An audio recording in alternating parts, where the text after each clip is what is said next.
at Brixton Academy. Well, we couldn't have produced that show without him. We're so grateful to have had his support over the years. Please welcome Sir Richard Branson.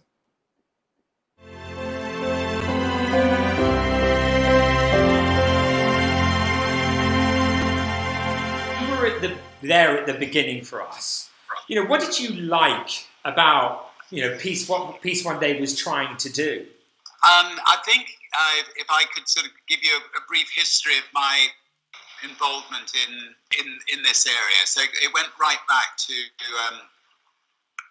when I was 16 at school and watching the Vietnamese War and realizing how unjust a war it was, and feeling that young people had to get out on the streets and do something about it. And so we started a magazine which was a sort of national magazine for young people.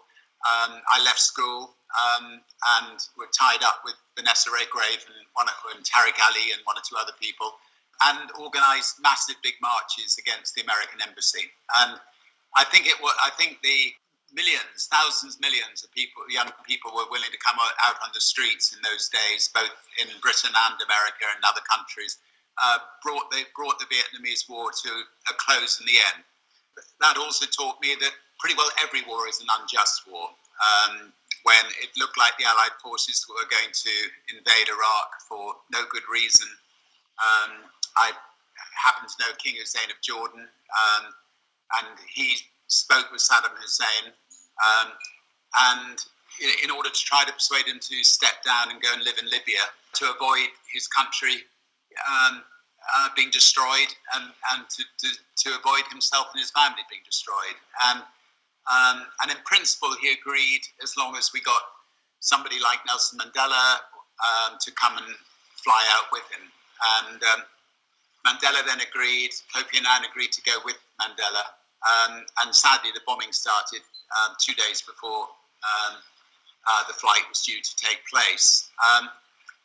But it's things like that that have taught me that if you're in a position where you can maybe bring about change, and I think business people who know a lot of leaders, etc., around the world are in that kind of position, or a lot of them are.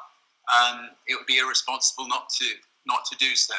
On the back of that trip to Iraq, we set up the Elders with Nelson Mandela as the lead elder, with Gracia Michel, his wife, and they got people like Kofi Annan and people like Mary Robinson and President Carter and an august group of people together.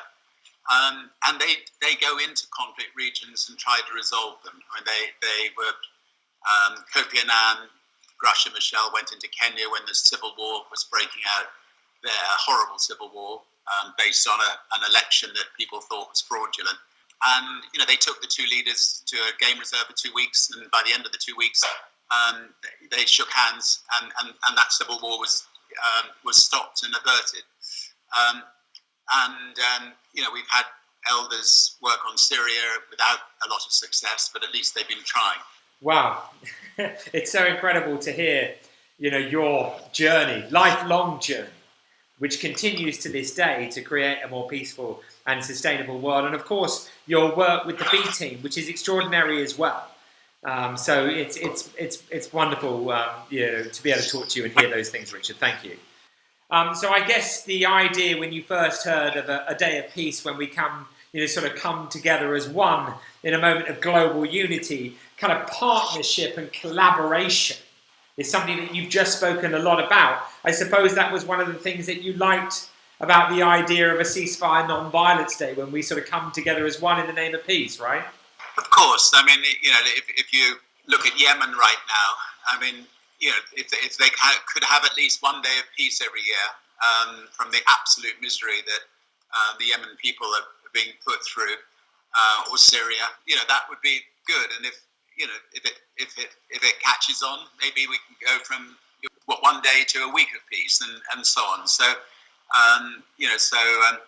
it reminds me of the First World War in the trenches on Christmas Day, everybody coming out and playing football together. It's a small step, but it's a gesture that hopefully could grow into weeks, not days. Yeah, fantastic. Agreed, Richard.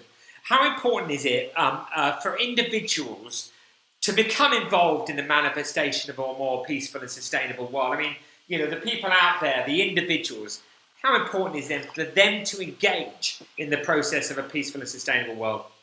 Incredibly important. Individuals can play a big role in through social media, through demonstrating against violence, through trying to get racial change, trying to get equal rights in, say, some Middle Eastern countries, and so it goes on. Yeah, I mean, the link between sustainability and peace is interesting, isn't it? We can't have peace if we're not sustainable, and we can't be sustainable if we don't have peace. And in relation to the individuals, I mean, you talk about temperature rise, you've talked about a lot of these issues publicly. It's really important that we as individuals know that the protection of our resources is actually, fundamental to us having peace. And therefore, we can play a role in all kinds of ways, can't we? In terms of our energy uses, our travel choices, all sorts of things that we can do that make a difference. And sometimes I think people need a bit of help to understand that actually the choices that you make and the things that you do in your own life really have an impact, huge impact. An enormous impact. And there are, some things that you can do that really don't affect your life in a negative way.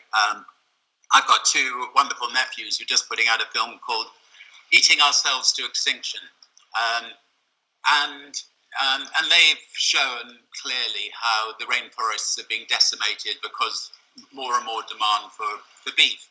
And about 4 years ago, I stopped beef to see if I'd miss it, and I didn't. And then, we've quietly stopped it on 50% of our planes and the trains and so on. And we have found that people haven't complained. It's been just as fine. If we can make changes like that, if you can't give up meat altogether, give up beef, and then use chicken or other things to eat instead, that will be will be a big step in the right direction.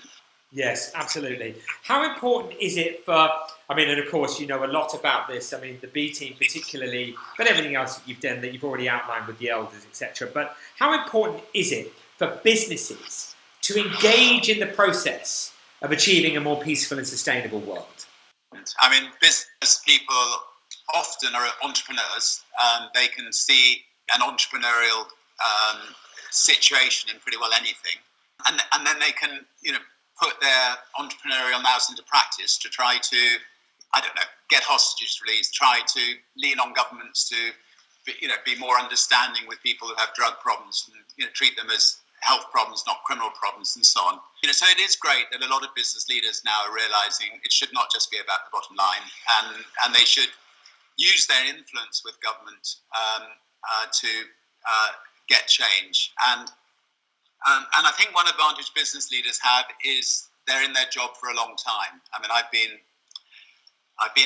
been a business person for 55 years. I've seen maybe 12 different prime ministers come and go in that time. Thousands and thousands of politicians come and go, and but because of that consistency with business leaders and their entrepreneurial experience, they can we can bring to new politicians ideas which may be useful for them and that they could maybe put into practice. Thank you so much, Richard. Listen, it's you're an inspiration to so many. Certainly have been for me. Thank you for being there for us at the beginning and that moral support that you've given us. We're so grateful. It's amazing to hear your words, and thanks ever so much for taking part in this amazing celebration. Which, of course, many of the people we're humbled, actually, Richard, by what's happening on Monday, and it's incredible that you're a part of it. So thank you.